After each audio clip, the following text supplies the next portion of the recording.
Alam nyo, doon sa mga videos ko about Toxoplasma gondii, ang daming mga cat people na nagalit sa akin dahil hindi daw totoo yung Toxoplasma at hindi daw dapat binabalita yung Toxoplasma dahil wala daw akong karapatan, hindi ko daw alam yun, etc. Sa ibang bansa lang daw yun. Alam nyo, nagtataka lang ako, no? Meron akong conspiracy theory.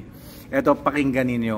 Yung Toxoplasma gondii or gondii ay kilala siya bilang the most successful parasite in such a way na napakagaling itong parasite na ito. May tinatawag sila na external phenotypic expression nitong parasite na ito. Ano pat, naiimpluwensyahan niya ang ibang species para mabuhay siya. Eto, pakinggan ninyo. Yung mga daga na infected ng Toxoplasma gondii ay hindi na natatakot sa ihi ng mga pusa. Ngayon, ang magiging resulta nito, yung mga infected na ito, kasi usually mga daga takot yan o umaalis yan sa mga lugar na naaamuyan nila ng mga ihi ng pusa. Siyempre, no, alam nila na kakainin sila ng pusa. Pero ito yung weird, pakinggan niyo. Yung mga daga nga na infected ng Toxoplasma, hindi na sila natatakot sa mga lugar na naaamuyan nila ng ihi ng pusa. Proven by studies ito, scientific studies. Ngayon, mas madali na silang makain ng mga pusa. Bakit gusto nung parasite na yung mga daga na ito ay hindi na matakot sa ihi ng pusa? Para makain nung kanilang definitive host, para mas madali silang makabalik doon sa pusa, para mas madali silang mabuhay at dumami pa, kasi yung pusa nga lang ang definitive host ng Toxoplasma gondii. Diyan lang sila sa mga pusa, pati na rin yung mga lions, tigers, wildcats, etc. Diyan lang sila nakaka-replicate sexually. Sa ibang animals, na-infect man nila ito, hindi sila maka-reproduce sexually sa mga ibang animals kagaya ng tao or ng mga dogs. Kaya ang mga pusa lang ang merong mga oocysts or mga itlog ng Toxoplasma gondii. Tingnan nyo pati sa tao, may mga studies din na ang mga tao, mga human, mga males, ay hindi na ngayon, dati man silang ayaw nila sa urine ng pusa, nakaka-apekto yung pagkaka-infect ng Toxoplasma gondii sa mga human males, na yung mga human males ay hindi na ngayon aversive sa amoy ng ihi ng pusa, hindi na sila nandidiri. Mas bumababa na yung aversion nila, mas bumababa na yung kagustuhan nilang umiwas sa amoy ng ihi ng pusa.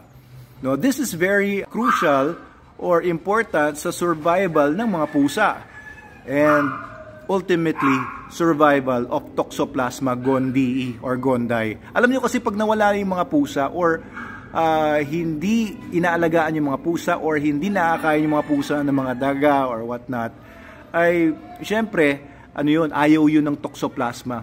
So, very interesting yung parasite na ito. Biruin mo, nag-alter siya ng pag-iisip ng mga daga at ng mga human males for the benefit of cats, for the benefit din, syempre, ni Toxoplasma. Kasi nga, yung mga cats, ang definitive host. Hindi sila makareplicate sa ibang mga animals. Kaya kailangan nila ang pusa, kailangan nilang dumami ang mga pusa, kailangan nilang maalagaan ang mga pusa. Kaya ito, iko-connect ko ngayon doon sa mga videos ko na ngayon lang ako nakaramdam or nakatanggap ng ganong klaseng hatred sa isang group ng mga tao, mga cat lovers, dahil lang sa pagbabalita ko tungkol sa mga nagagawa nitong Toxoplasma gondii. Hindi kaya itong mga cat lovers na to na naging haters ko, dahil sa pagbabalita ko ng Toxoplasma gondii, ay naapektuhan ng Toxoplasma gondii yung isip din nila para magalit sa akin dahil nagbabalita ako tungkol sa mga parasites ng cats, yung mga Toxoplasma gondii nga. Hindi kaya na apektado yung isip nitong mga ito ng Toxoplasma?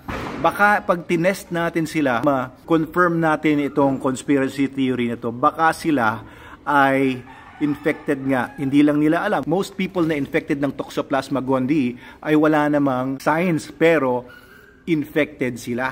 Sa buong mundo, tinatayang 2 billion people ang affected or infected ng Toxoplasma gondii. Ayan yung conspiracy theory ko. Anong palagay ninyo? Pakisulat sa comments sa baba, whether positive or negative, or kung ano man ang naisip ninyo tungkol dito sa conspiracy theory na to. Talagang nagtataka ako. Ibang klase yung galit nitong mga cat lovers na ito. Hindi naman lahat, no? May mga cat lovers naman na appreciative na hindi daw nila alam yung tungkol sa toxoplasma. Salamat daw at naintindihan na nila yung toxoplasma ngayon. Pero may mga, ano talaga, yung mga cat lovers, lalo na yung mga nagre-rescue ng mga pusa, may mga ilan na galit sa akin for some reason. Hindi ko alam kung anong timpla ng dugo nila, bakit ganon. Baka infected ng toxoplasma.